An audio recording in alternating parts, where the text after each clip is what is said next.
Fun and Wolf Run state parks. I'm Dave James on the Ohio News Network.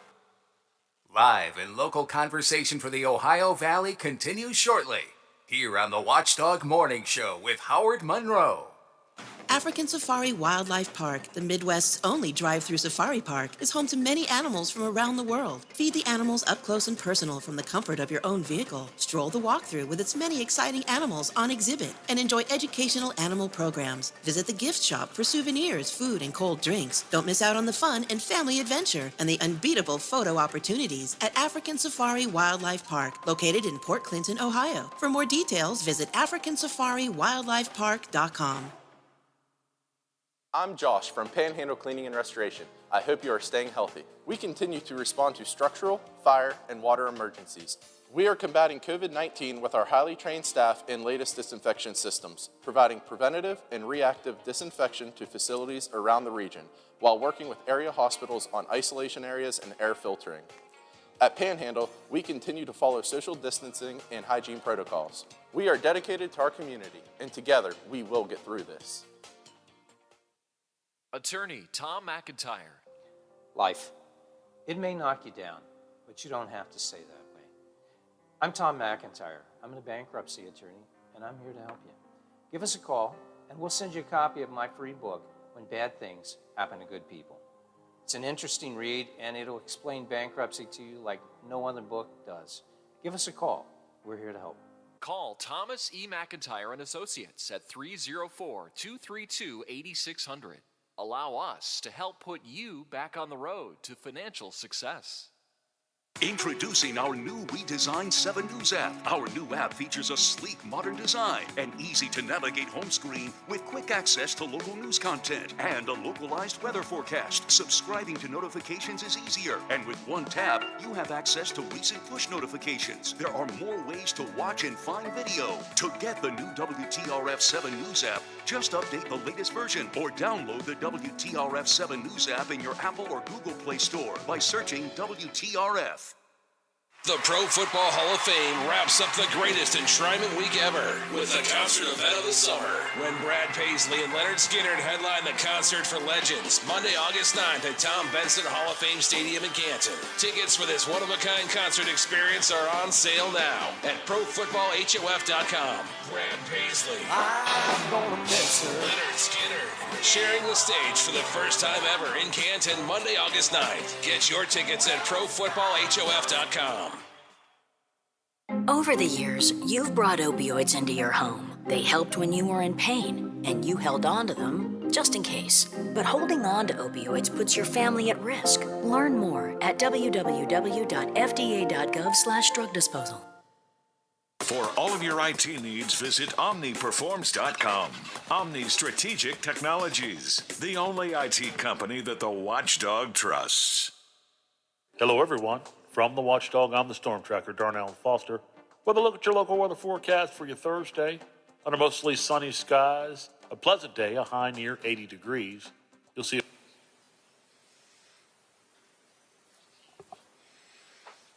Okay, she's the East Coast. Okay. Well, we'll start with her if I have to. And, just if the other one gets on the line, text me and we'll link them together. Okay? We'll make it work somehow or another. Thanks. Who's ready for a show up? Wait, what day is today? Today is Thursday. Thursday. Yeah, Thursday's bad for me. Thursday's perfect. I don't know if you've worked with one of these. We call it a microphone. Just let me know when I'm on, all right? I don't know who you are. Well, I'm something of a famous radio personality. That sounds like a very familiar voice. Are we ready? It's time for a great day. Showtime.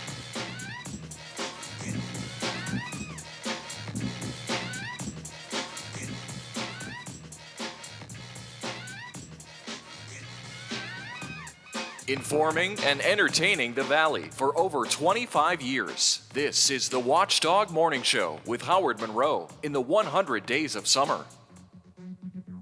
Summer outside. The early morning fog is beginning to fade away. Still a little bit of fog floating around. Not too bad, though. It's 60 degrees and foggy at the Wheeling, Ohio County Airport, 59, and sunny with a little bit of fog here at the home studios.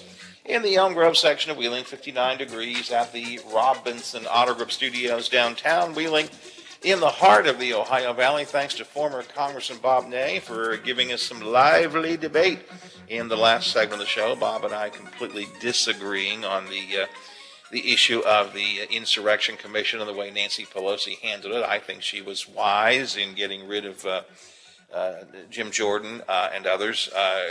You don't want disruptors and distractors on there. Bob thinks she made a terrible mistake, and it was good debate. And we'll put that up on our podcast page later in the day today. Secretary of State Mac Warner was with us earlier talking about 100-year-old businesses here in the Upper Ohio Valley who are getting some awards today, and it's amazing how many businesses we have that have been over 100 years. Coming up, Governor Justice made a baby dog visit to Cabela's yesterday to hand over keys to another truck to a Glendale woman. And once again, we take note of the fact that while he's romping around the state, giving away millions and trucks and guns and all that kind of good stuff, the vaccination rate is still tremendously low, or is not raising the way we're supposed to have it. So we'll get that a little bit later on. And for fun, how much cash do you carry on yourself, and what do you spend it on? We'll see how you stack up against the average American. That's coming up. But I want to talk about something that's really very important, I think, and that thoroughly confuses me. Because I'm a child of the 60s. I grew up in the era of the space race where we understood that it was science that was creating the program that put us on the moon. I understand that it was science that created vaccines and so on that have led to the elimination of polio and other things. I grew up in an era where science was, I don't want to say revered, but respected tremendously. And now, for reasons I'm not thoroughly understanding, we have a denial of science and scientific evidence and even the scientific theory, the scientific process, I guess. And it's becoming tragic. There's a story circulating around this last couple of days you may have seen out of Alabama, where a doctor put up a post saying that what has broken his heart recently has been the number of people that are dying from COVID who have now said, give me the vaccine, give me the vaccine. And she has to say, look, it's too late. You should have taken it before. I saw a CBS News piece last night with folks who are in the hospital with COVID, some serious. One of them said, as soon as I get out, I'm going to get well and get the vaccine, and hopefully we'll never have this again. Another one said, well, I don't care what I'm going through. When I get out, I'm still not taking this. Where did we reach the point where science is the bad guy? Barbara Hofer is a professor of psychology at Middleborough College, and Dr. Gail Sinatra is at USC, and they have researched and written about this. And when I came across one of the pieces they wrote, I thought this is going to be some good conversation, so I invited both to join us. Thank you both for being here this morning. Thank you for inviting us. Thank you, Howard. It's a pleasure to be talking with you this morning. What happened? I mean, I guess what happened? I grew up believing that science and the scientific method and scientific results were to be beloved and understood, and as I said, even revered. That may be a little bit too strong. And now we have people who just literally reject it. What happened? You guys have looked into this. Well, we believe there's a lot of things that have happened to contribute to that situation, Howard. We're two psychologists, and we've done research in why people doubt or resist or even deny science. And we look at things like, emotions and motivations and, even things like social identity, like who in your group has what opinions and how does that affect your thinking about it. And I'll also mention a lot of misinformation out there. Barbara can talk about how it's all over the internet. Yeah, I think there have been so many issues that have exacerbated the problem that you described so well in your introduction, that now people are getting their information in places that are basically echo chambers. You know, they're getting fed back what they already believe, even if it's not true. And so it amplifies their misunderstanding of science and their denial about scientific facts that are really critical for their health, well-being, and livelihood. You know I sound like an old guy, and of course that's because I am. But I sound like an old guy. But I'm of the belief that you talk to your doctor, for example, about medical issues, and he or she gives you medical advice and recommendations. And yes, I'm a firm believer that maybe it's a good idea to get a second opinion from another medical professional and then make an informed decision.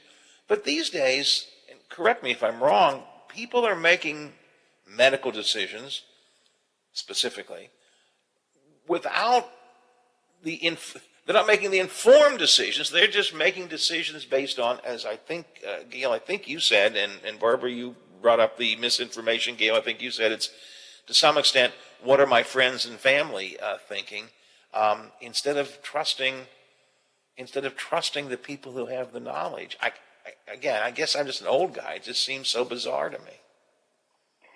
Well, I think there's some huge issues. Go ahead, Gail.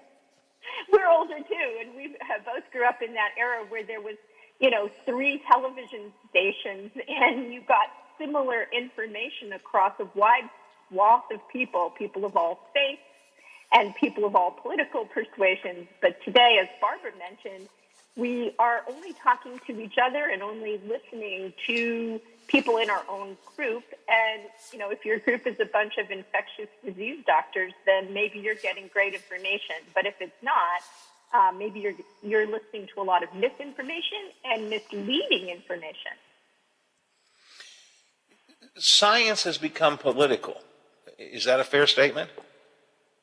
Yeah, I think so. And I think that's part of the problem, is it's being used in really problematic ways. And some of this had to do with corporations that very deliberately and intentionally went about sowing doubt about scientific facts. We know that Exxon did that with climate change, that they hired a corporate firm to make people doubt the facts that were coming out. Same thing had happened with tobacco, the same firms, actually. So there are also ways in which people are being very deliberately misled for political or corporate reasons. And it is a good point. I'm glad I'm focusing today just because we're in the midst of the vaccine problem, about the vaccine, the COVID vaccine in particular. But this science denial certainly began long before COVID was an issue. Yeah.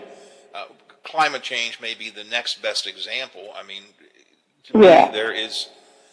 I'm a layman. I don't know much about it. I can look at pictures of the deteriorating polar caps. I can read basic scientific information, and I can say, aha, this is real.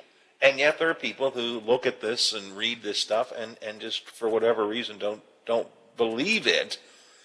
And I guess it goes against, I don't know, a political / economic perspective they want.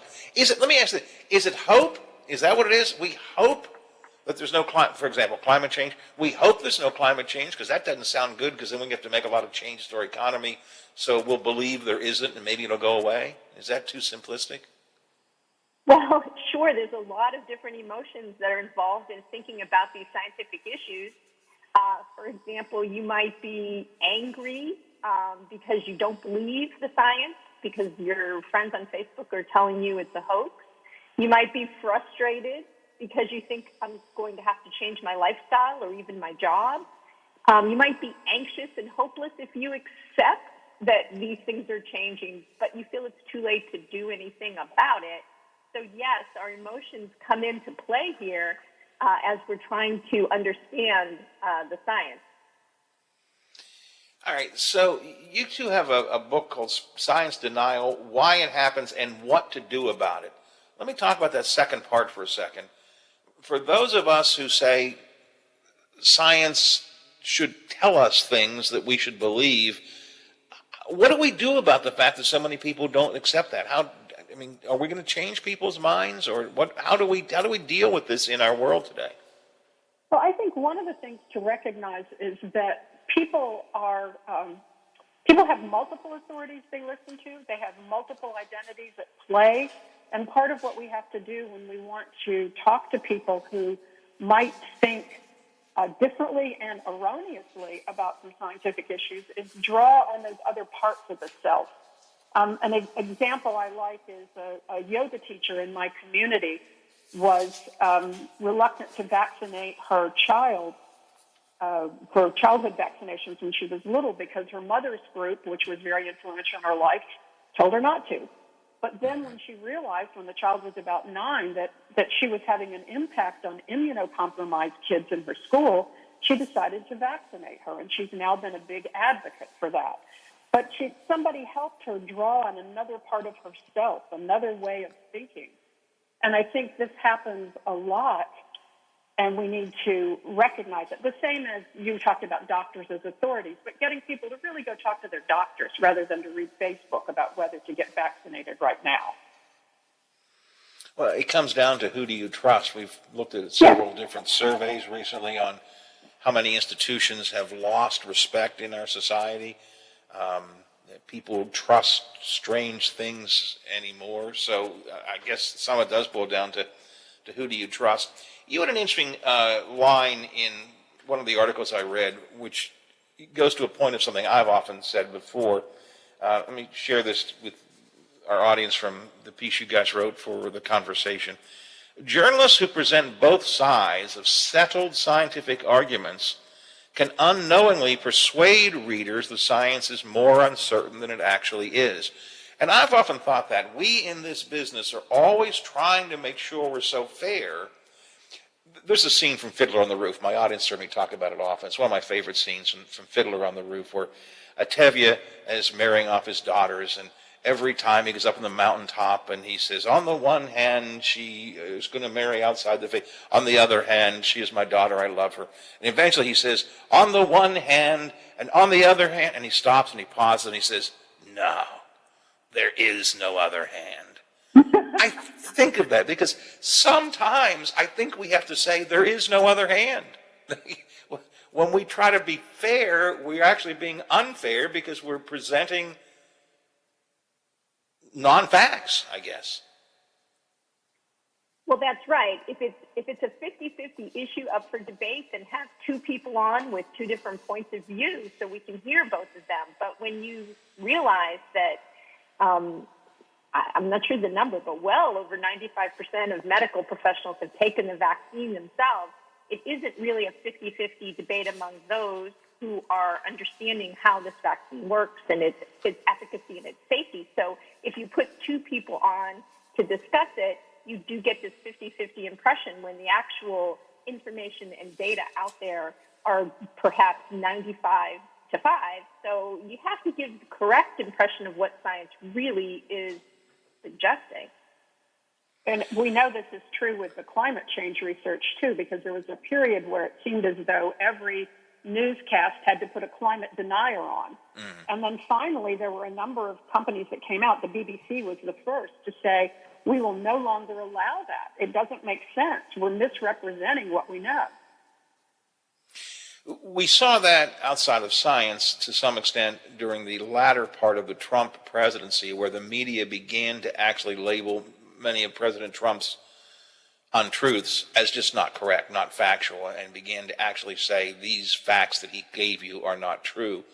So I guess we're maybe to some extent we're starting to do that. But let me devil's advocate this for a second, because I hear this a good bit. Science is an ever-evolving process. And we know that some things we used to believe we don't believe, right? I mean, like the sun doesn't travel around the earth anymore. We know that anymore. So why should we assume that any piece of scientific evidence today is indeed factual when we know that from time to time scientific evidence has proven that which we used to think was factual is not? Did I frame that very well? Yes, you did, Howard. Well, what I think is that you shouldn't rely on a piece of scientific evidence, as you just said, because any piece of scientific evidence, as you say, could be wrong. nor would I listen to a single scientist who had a point of view that was contrary to the more consensus view. So what we would suggest is that science's consensus views, in other words, positions that most scientists agree on because the data and evidence is consistent, those are the pieces of scientific information that are not pieces, but they're wholes, and those are the ones we should pay more attention to. You hear these things like, oh, chocolate cures cancer, and you read that on your Facebook feed. You know, these are one-off studies, and I definitely would be distrustful of a single one-off study. So what we're looking for is accumulation of evidence. I mean, and that's the process that we trust in science, is that scientists continue to chip away at a problem until there is a vast body of accumulated evidence. And then we know that something is substantiated. Yeah, I don't want to sound like an academic here. No offense, ladies, but I don't want to sound like an academic. But I think oftentimes the public doesn't comprehend, the general folks don't comprehend. Science is a process. It's not, you know, it is I'm going to quote something my audience heard me say often before from the media. I used to give a speech, and the through line of my speech was about the media. We do not tell you the truth. We only report what we know at any point in time. And that could change tomorrow. And that's also potentially true with science. Absolutely. And as someone who teaches about science education, what I would say is we haven't done the best job we can do in science education to explain not what scientists know, but how they know it.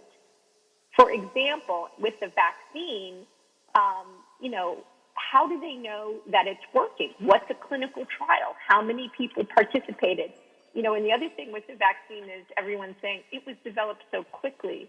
Well, that actually isn't true because the mRNA technology has been researched for over a decade. And so there was a long run-up to being prepared to quickly shift to make that relevant to treat this particular vaccine.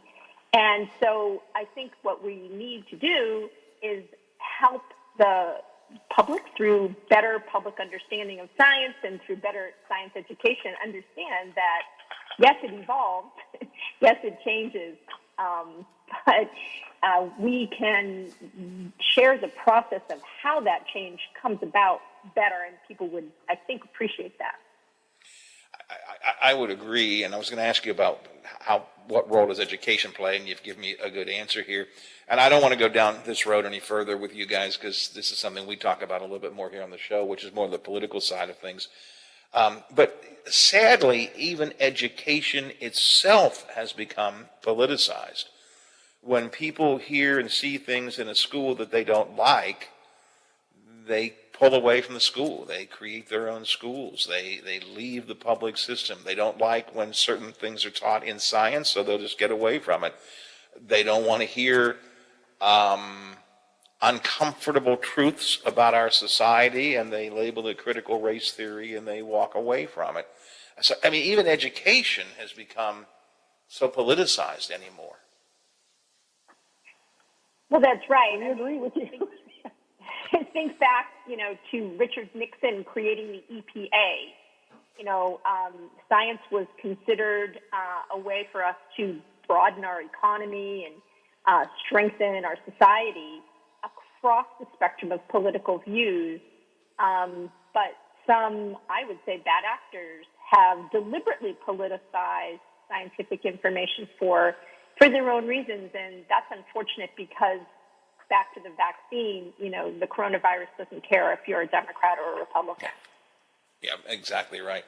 I am old enough to remember when the Clean Air Act went into effect, and here in our Upper Ohio Valley, highly industrialized area, right on the banks of the Ohio River, which was almost like a sewer for a period of time, I watched it all get cleaned up. We can breathe the air again.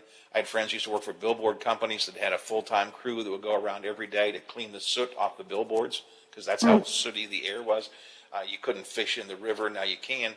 And until you've seen the change that science can bring about, you don't recognize it. Now we have people saying, well, we don't need these kind of regulations. Well, Go back to the days before we had them and ask what it's like. But, ladies, I'm rambling now, and I apologize for that. Your book should be. I have not read the book yet, but the articles, a couple of articles I've read from you guys are really interesting. Science denial, which I think is a very, very, very, very big issue. Last sort of generic question for one of you, each of you, and we've touched on it before. All right, I've got a friend, the proverbial friend, who just doesn't believe, for example, that the vaccine works because they've seen on Facebook that Bill Gates is putting a microchip in it or whatever. Do I confront them and try to talk from a logical point of view? Or do I just at some point throw up my hands and go, nothing I can do about this? How do I handle someone that I know that's just not believing reality? I think one of the things to do is be a really good listener, to be warm and accepting and to try to hear what their reservations are. And often you can go deeper in that conversation and find out that the reservations are maybe something other than what you thought. And when I had a similar conversation like that with a family member, I decided what I really needed to do was refer him to another authority he trusted. And so he kept saying, but I have these underlying conditions. I can't get vaccinated. And I said, have you talked to your doctor? And we had a long conversation about why it was worth making an appointment. And he walked out of that appointment deciding to get a vaccination because the doctor assured him that the underlying conditions were the very reason why he should be vaccinated. And he answered all his questions about things that he was worried about, like chips or whatever, but that wasn't his case. So I think maybe sometimes really listening and then referring to other authorities is helpful.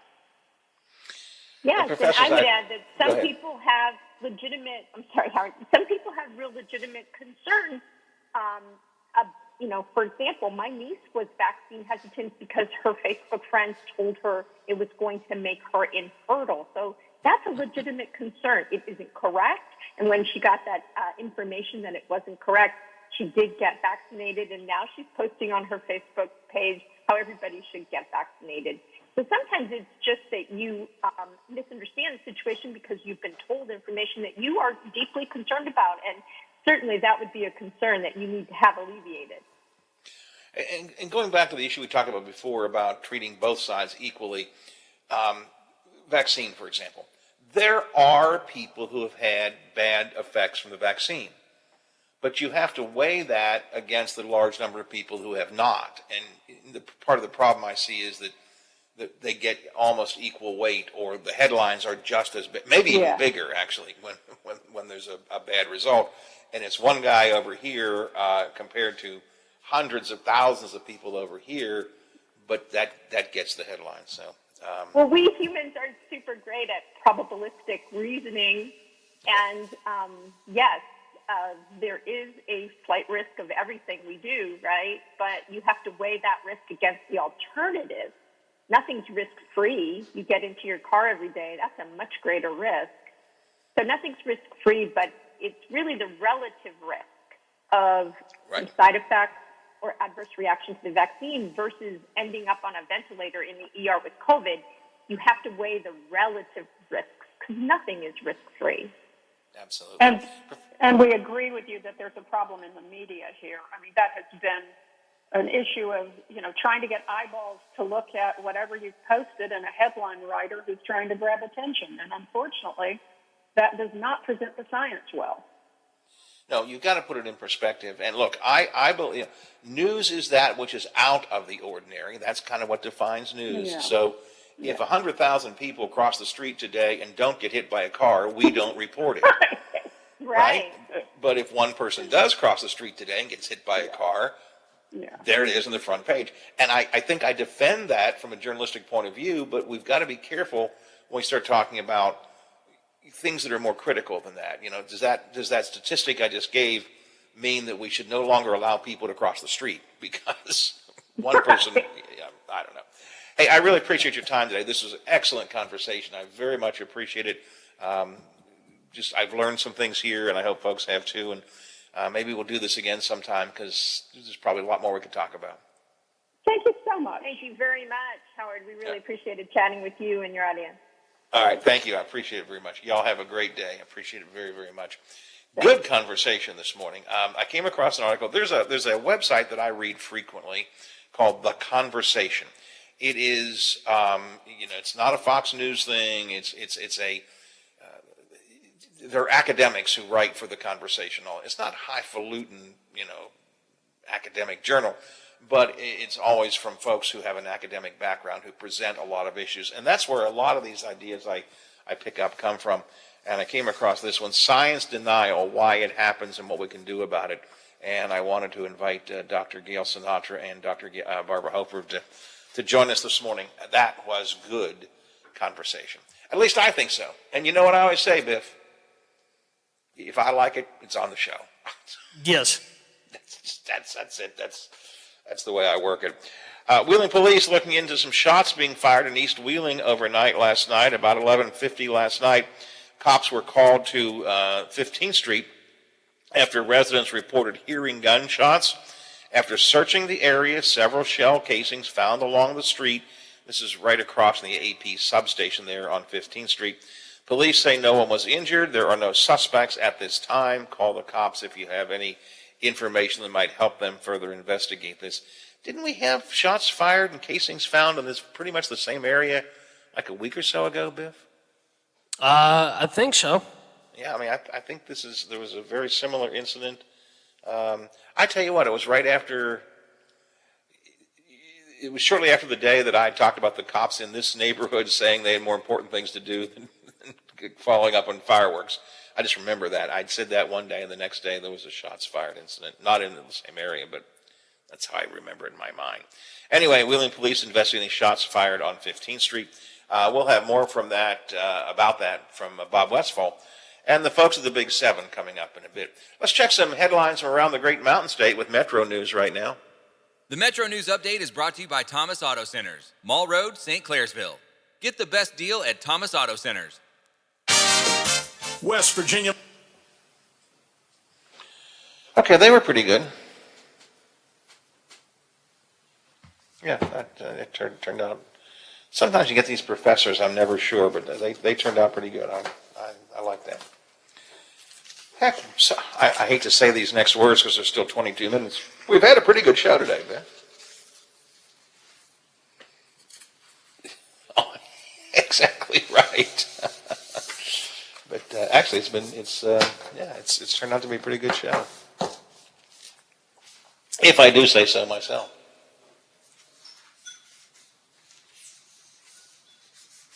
Yep.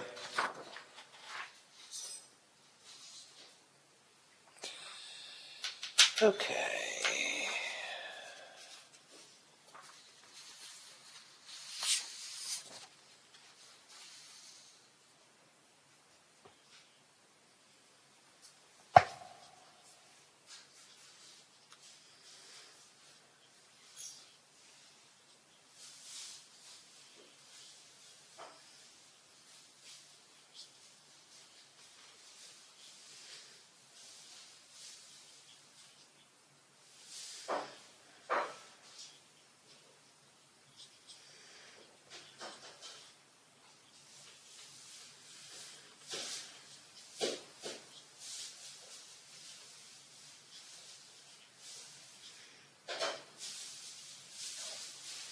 Knowles will serve the rest of her term of 3 years. West Virginians who suffer asthma and other respiratory ailments are being encouraged to avoid strenuous outdoor activity. Smoke from western wildfires is moving through the air in West Virginia this week. Should start clearing out today. From the Metro News Anchor Desk, I'm Chris Lawrence. This is your VSIN Action Update on the Watchdog. This Action Update brought to you by O'Reilly Auto Parts, your professional parts people. Get guaranteed low prices and excellent customer service at O'Reilly Auto Parts. Better parts, better prices every day. Now, here are the latest lines from my guys in the desert. Major League Baseball tonight, the Cleveland Indians home to take on Tampa Bay. Cleveland getting a run and a half, minus 125, while the Rays are plus 105 on the run line. On the money line, Rays minus 139, Indians plus 129, over-under is at 9. Detroit at home taking on Texas. Detroit plus 150 on the run line. Rangers, who have lost 8 in a row, minus 170. On the money line, Detroit minus 128, Texas plus 118, over-under is at 9.5. Also tonight, Philadelphia taking on Atlanta. Phillies minus 135 on the run line. Atlanta plus 115 with an over-under of 9. With your VSiN action update, I'm Tony Desiri on the Watchdog. Hi, it's Hoppy Kirchville. Join me weekdays at 10 o'clock for Talkline. We'll talk about the big stories affecting us in West Virginia, top political figures, sports personalities, sometimes just plain folks offering their opinions on what's happening today. 10 till noon, right after the Watchdog Morning Show with Howard Monroe. Technology can be challenging for business leaders, but Omni Strategic Technologies enables your business to perform without limits. They're the only IT company the Watchdog trusts. Omni offers IT managed services, cybersecurity and advisory solutions, backup and disaster recovery, and can handle all your hardware needs. If your business is faced with any technology challenges, the answer is simple.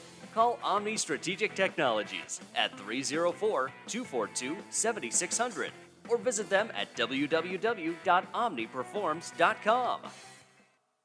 Start your next update and save with 11% off everything at Menards. Dutch Boy DuraClean is an interior paint and primer in one that features a washable, scrubbable, and stain-resistant finish. Save 11% on all Dutch Boy paints, including DuraClean interior paint. Get 11% off everything now at Menards. Good through July 24th. Savings are a mail-in rebate. Some exclusions apply. See store for details.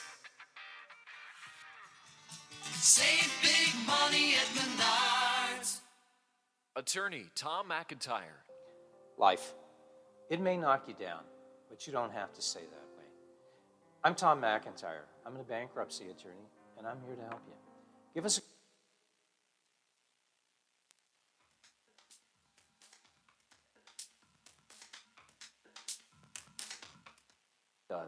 Give us a call.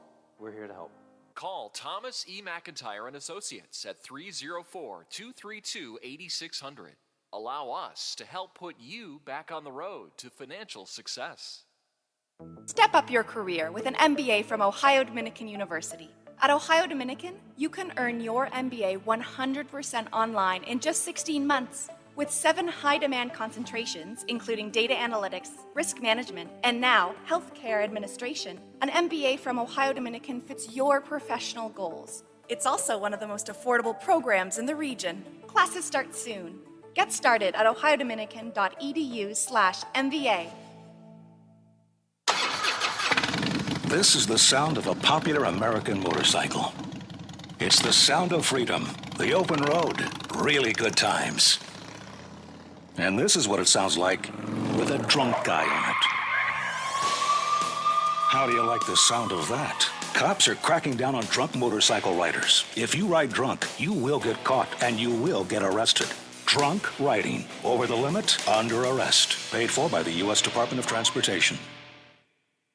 African Safari Wildlife Park, the Midwest's only drive-through safari park, is home to many animals from around the world. Feed the animals up close and personal from the comfort of your own vehicle. Stroll the walkthrough with its many exciting animals on exhibit and enjoy educational animal programs. Visit the gift shop for souvenirs, food, and cold drinks. Don't miss out on the fun and family adventure and the unbeatable photo opportunities at African Safari Wildlife Park, located in Port Clinton, Ohio. For more details, visit africansafariwildlifepark.com. 1 in 3 adults has prediabetes. 1 in 3. That means it could be you, your football buddy, your football buddy, or you, your best man, your worst man, you, your dog walker, your cat jogger. While 1 in 3 adults has prediabetes, with early diagnosis, prediabetes can be reversed. Take the risk test at doihaveprediabetes.org. Brought to you by the Ad Council and its prediabetes awareness partners. The annual Wheelin' Feelin' Chili Cook-Off is right around the corner. Join us August 7th from noon to 6 for the Ohio Valley's best chili. Stop on down at Wheeling's Heritage Port to enjoy great food, an antique car show, and live music featuring the New Age Adinas and Eli and the Mojo Kings. The Wheeling Feeling Chili Cook-Off is an International Chili Society sanctioned event, and all proceeds benefit the United Way of the Upper Ohio Valley. Saturday, August 7th at Wheeling's Heritage Port from noon to 6, rain or shine. See you there. WKKX and WVLY voted coolest couple in their high school yearbook. You're never too far from the most local programming in the Ohio Valley. Find us here. AM 1600 and 1370. FM 98.1 and 97.7. We are the Watchdog. The Watchdog. Watch out! He could climb on his soapbox at any time. The Watchdog Morning Show with Howard Monroe continues. Well, I may climb on the soapbox on the statewide show coming up later on today. I'll be on with Hoppy Kercheval today on Statewide Talk Line. We're going to be talking about Governor Justice's financial problems. The billionaire governor that could be heading towards bankruptcy, for all we know. Or maybe he's going to fix it and it's all going to get well. He said that to us. Be careful. He said everything will be fine in the end. So Hoppy and I will kick that around today on Statewide Talk Line. A federal judge has granted a preliminary injunction that will allow a transgender middle school student to run on the cross-country team this fall. Brad McElhenney will join Hoppy to talk about that coming up today at 10 o'clock, 10:06. The Statewide Talk Line begins at 10:06 here on the Watchdog Morning Show. When I get done with all that, I'm going to run down the generations later today. There's going to be a lunchtime briefing, including former Secretary of State Natalie Tennant and a variety of local elected officials talking about the For the People Act, the voting and campaign finance reform, what they're calling the Manchin Compromise. I want to learn more about that, so we'll hear more about that. I'll hear more about that today at this lunchtime briefing at the Generations coming up later today. So that's it's kind of my game plan for the day. It's 9:48, a dozen until the hour here on the Watchdog Morning Show. If you want to join me, 304-232-8255, or the text line is 304-214-1600, 304-214-1600. You're always welcome to use that anywhere along the way you'd like to. I got a minute or two here, Biffy. I've mentioned this all morning long, and you gave me the average answer, which is right. How much money do you think you have just cash in your pocket right now or at any given time? How much cash do you carry around? I'd say between 50 and 60 bucks. You are right in the sweet spot. The average person has $52 in cash in their wallet or their pocket right now. I either have 20 or 60. And the reason is this. I go to the ATM machine and I hit the fast cash 60 and it just gives me three $20 bills. And what I've discovered, by the way, is that the money goes in $20 increments. I have three $20 bills, and it means I go to three places and that money, there goes 20, there goes 20, I got to go back and get more money. So I either have 20 or 60, somewhere in that range. But you're exactly where most people are, Biff. $52 in cash. I use a debit, credit, or Apple Pay, those kinds of things for most things that I buy. But you got to have some cash around. What do you use cash for most of the time, Biff? Usually, if go to the store, or in case there's a little emergency or something like that, it's always nice just to have something on hand. Grocery shopping is of the top 10 reasons people have cash on hand in their pocket. Groceries, number 6, so right smack in the middle. The number 1 reason people have cash in their pockets is to tip. And I never have tipping money, and I just get so frustrated with myself because, again, I have $20 bills. And unless I happen to break it at some point, I never have a buck or two. So if I'm at a restaurant, I can ask them for change. But if it's someplace like a delivery driver or something, I hate to say, here's a 20, give me 18 back or something. That just bugs me. So I wish I had more cash for tips, usable cash, dollar bills, $2 bills. I just don't ever have that, unfortunately. Number 2 thing people use cash for is fast food, McDonald's, Wendy's, what have you. I used to make fun of, and you would hear on this show, I'd make fun of people who would use, my youngest son used to use it all the time. He'd get a soda pop at McDonald's, and he'd use his card. It's like, oh, come on, son, take some money out of your pocket and, buck and a quarter or whatever. But now most of the time, fast food places, I use a credit card. I don't carry cash for that. Number 3 for candy and snacks. Okay. Number 4, coffee. Yeah, coffee you need cash for. Gas, I never pay. Do you pay for gas with cash, Biff? Oh yeah. Oh yeah. Do you? Okay. Yeah. All right. I always put that on a credit card, if for no other reason than at the end of the month it helps me keep a little bit of track of how much money I'm spending on gas. Then comes grocery. Number 7, when I was doing this more often, I would agree with drinks at a bar. That's where you go in and sit down, throw down a $20 bill and get a couple beers, and then, hope after a couple you got money for a tip left over. Gifts, and number 9, and number 10, reason that people use cash to buy donuts. That's kind of weird. Donuts. Okay. All right. So those are the top things that we still use cash for. The average person has $52 in cash in their wallet right now. Again, I generally have either 20, 40, or 60 because I tend to have just $20 bills. Bob Westfall from the Big 7 is here. Bob, do you carry cash? No. You're a card guy only? Yeah, I rarely have cash.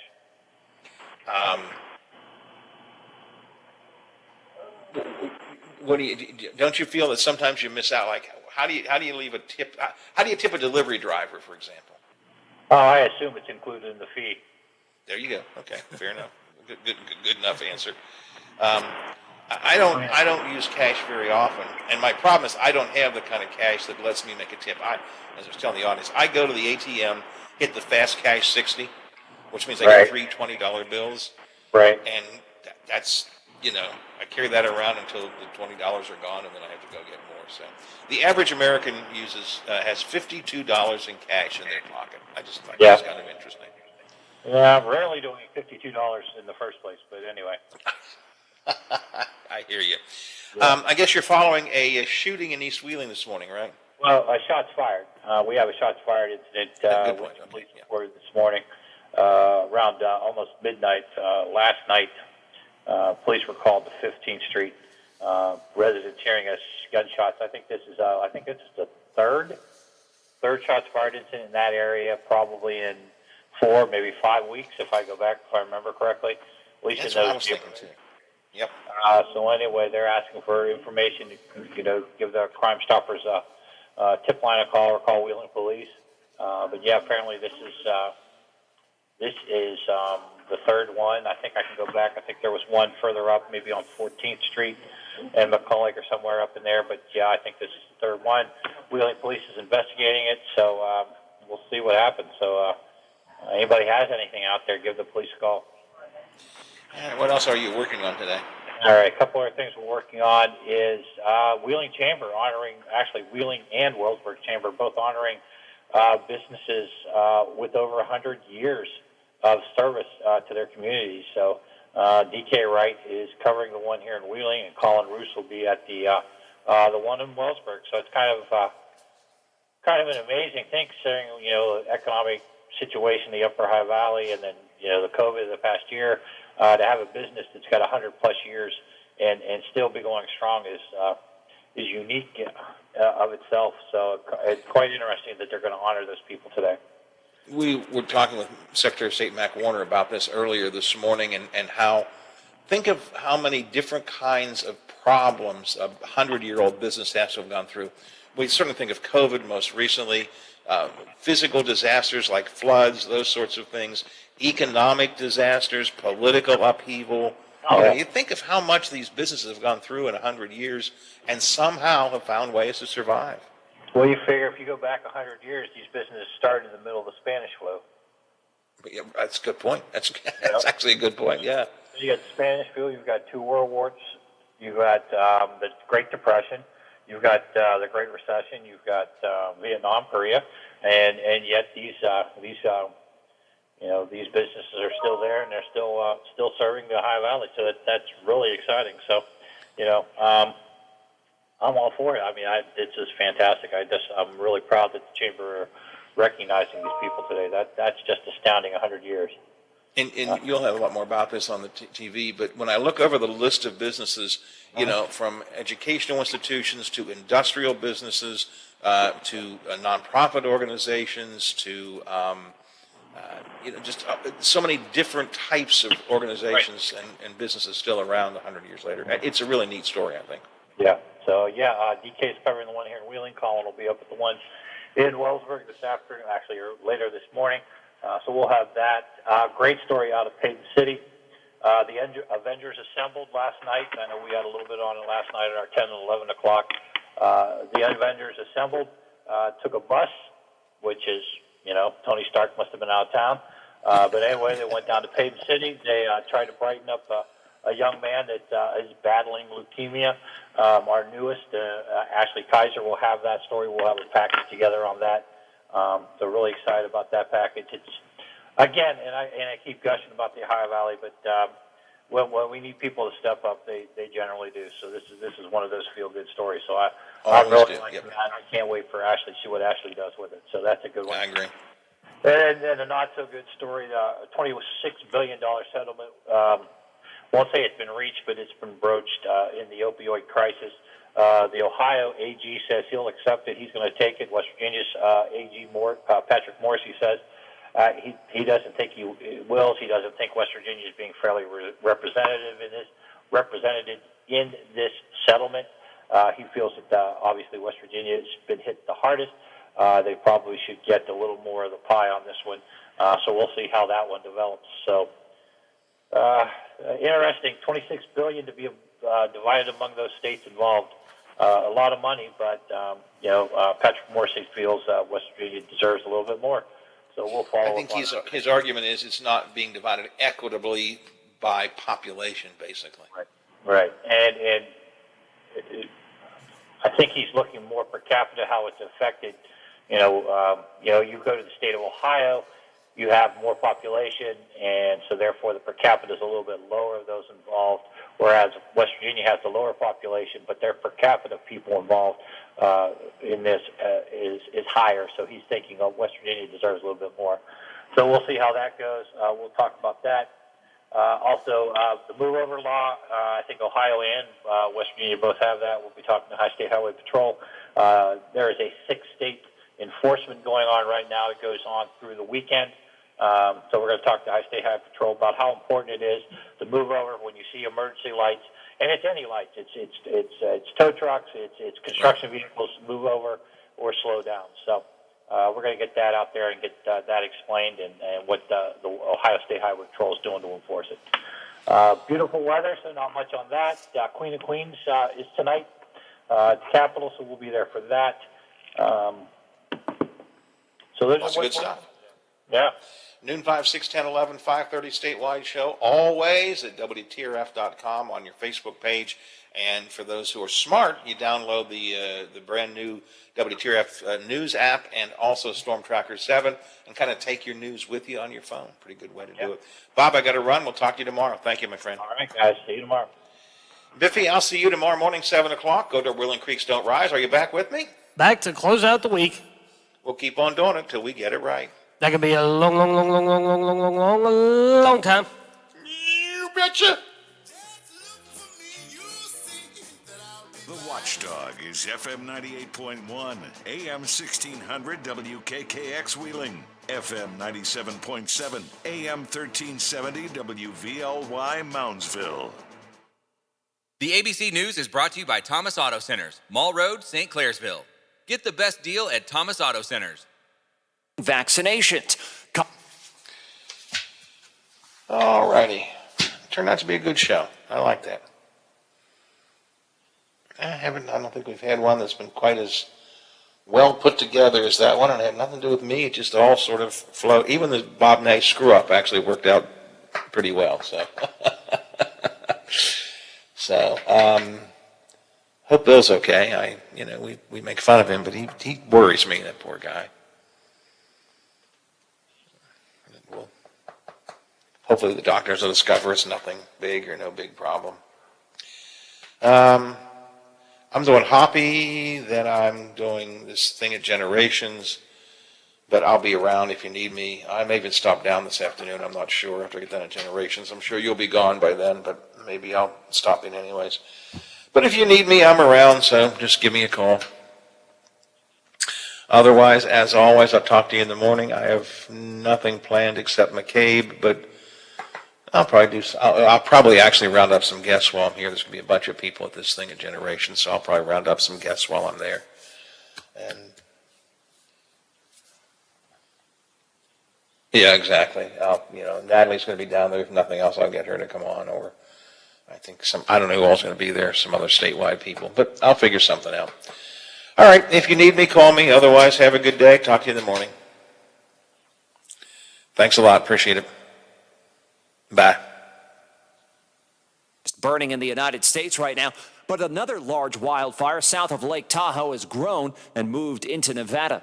You're listening to ABC News. If you have unfiled taxes or are in debt to the IRS, this is important news. The IRS just rolled out a new program to help struggling taxpayers more easily resolve their tax problems. It's called the Taxpayer Relief Initiative, and it opens up powerful new options for people looking to get back on the right track with the IRS. And no one knows this program like the professionals at Optima Tax Relief, America's most trusted tax resolution company. They've resolved over $1 billion in tax debt for their clients and have the expertise and experience to help you. One easy call to Optima can start the process, helping to put an end to your worries of wage garnishment, asset seizure, and other aggressive IRS actions. Make today